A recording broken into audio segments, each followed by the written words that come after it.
장편을 한 10편쯤 빼고 나면 대개 한 중간편을 해서 100에서 120편 되지 않을까 싶습니다. 꽁트를 제외하고. 선생님 작품 중에는요, 작품의 모델이 되는 실제 인물이라든지 사건이라든지 지역 등이 나타나는 경우가 꽤 많이 있거든요. 그런 경우에 어떻게 소설화가 이루어지는지 작품 창작의 과정을 좀 말씀해 주시겠습니까?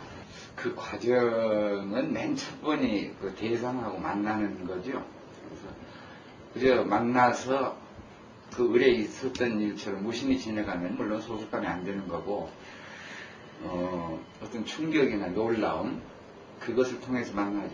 이제 그 만나고 나면 왜 내가 여기 이렇게 놀랐는가, 그 관찰하고 가능하면 그거 안에까지 깊숙이 들어가죠. 인물 같으면 인물 안으로 들어가고, 이 무슨 경치나 지역 같으면 그 안을 헤매게 되고, 그런 예로 보면은 그런 뜻에서 어머니는 가장 그리기 쉬운 대상이죠. 왜냐하면 10달 동안 안에 들어갔다 들어앉았다 나왔으니까.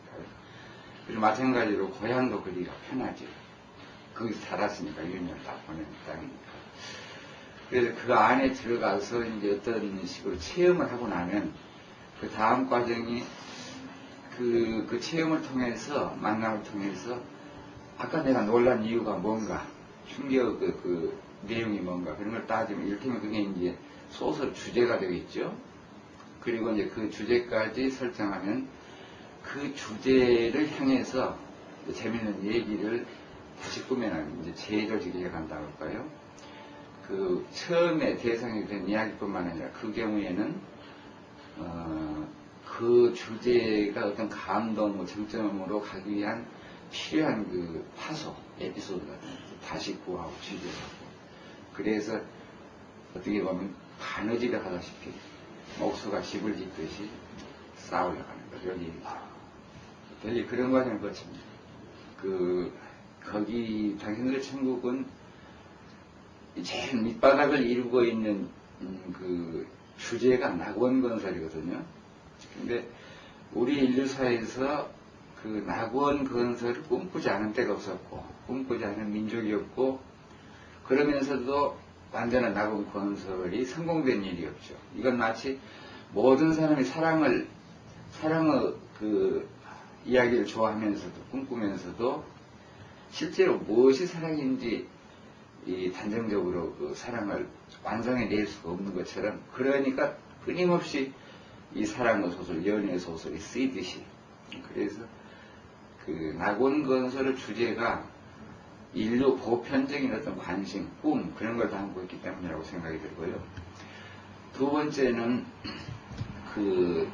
이 소설이 쓰이기 시작한 70년대 초반, 그 무렵이, 초중반 그 무렵은 우리 나라에서 그 권력과 이 국민의 삶, 이 서민의 삶 혹은 백성의 삶, 이런 것들이 가장 문제가 될 때였어요. 그래서 이 소설은 그 지배와 피지배, 이 권력과 삶, 이런 그 현실적인 문제가 담겨 있죠. 그리고 마지막으로 세 번째는, 저는 그 사랑이라든지 자유라든지 정의라든지 운명이라든지 행복이라든지 우리가 살아가는데 늘 떠올리고 겪는 그 보편적 삶 가치들에 대한 것이 실제 얘기 가운데서 어떻게 움직이고 작용하는가, 한번 어떻게 보면 그 관념적인 말들을 그 속에 실제 사건 속에서 호흡하고 피를 돌게 하는 그런 시도를 했었죠. 아마 그런 점들이 독자들의 관심을 계속해서 조금씩 끌고 있었지 않았는가, 그런 생각을 해봅니다. 소설은 그 밤산길 가는 거라고 그렇게 생각을 해요. 이 어두움 속에서 사람 길찾기죠.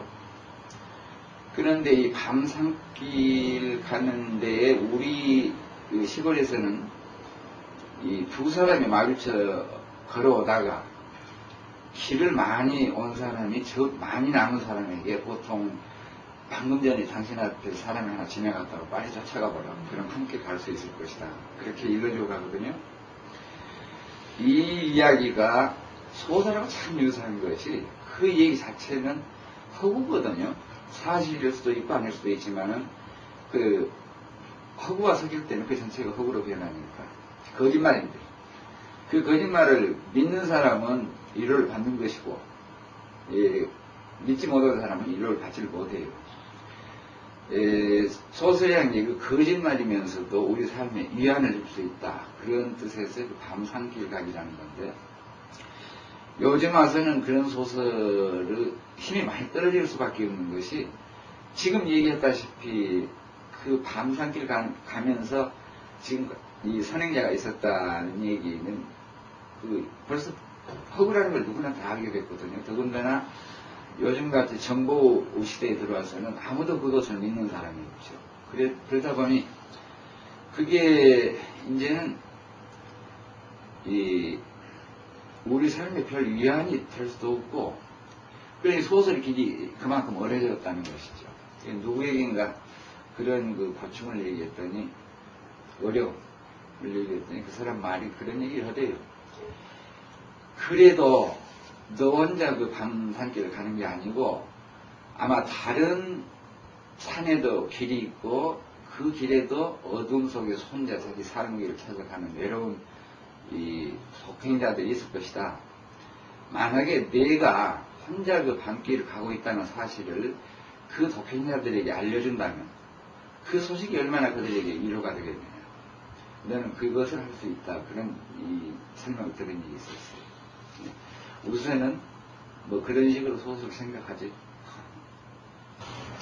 평생 동안 소설을 써오시면서 선생님 삶에 대한 선생님의 관심이 소설을 통해서 어떻게 표현되어 왔는지 말씀해 주시겠습니까?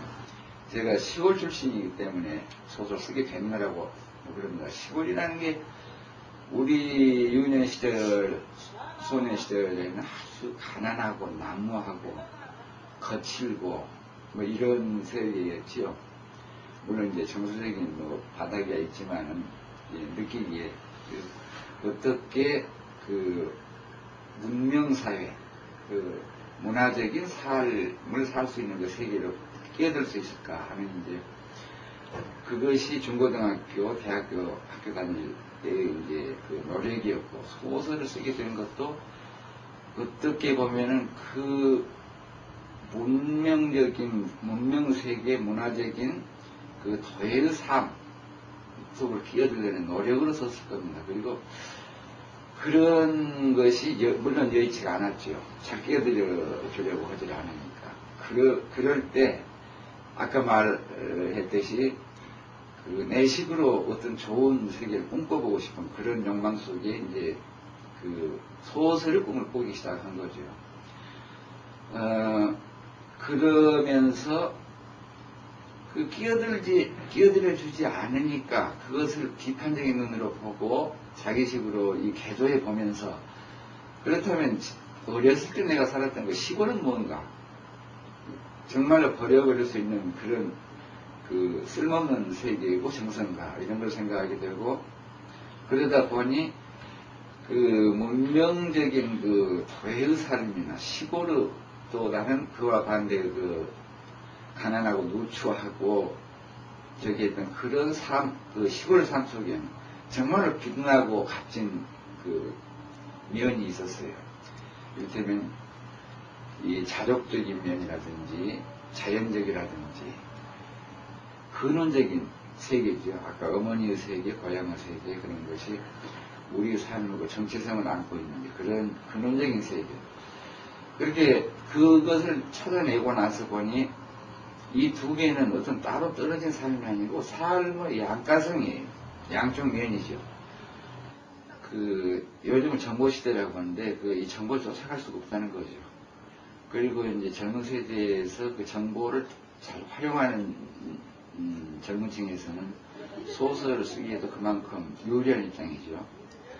그러다 보니 소설을 쓸 수, 그 정보 경쟁을 할 수가 없고, 남은 내 몫의 그 소설 몫이 무엇가 남아있을까 찾다 보니까 결국은 정보하고 상관없는 이야기,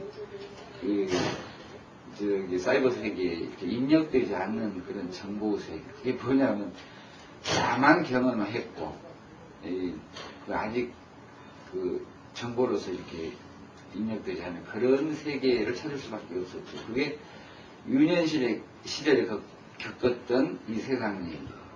그 시절에 내가 직접 겪지는 못했더라도 어른들의 이야기를 통해서 접하게 된 그런 세계 얘기. 이게 뭐냐면 지금 장르식으로 얘기하면 아동물이고 동화라든지 이쪽이고 혹은 시골에 가면은 아주 신화적인 면모를 가진 인물들, 예를 들면은 기운이 엄청나게 센 장사라든지 또 아주 효성 있는 사람이라든지 심지어는 미친 사람, 아편쟁이, 술주정꾼 이런 사람들까지 많은 사람들이 신화적인 면모를 띠고 그렇게 이야기되어져 왔어요. 그런 분들을 통해서 아까 제가 말한 우리 넋 밑에 깔려 있는 그런 세계 얘기를 써보려고 합니다.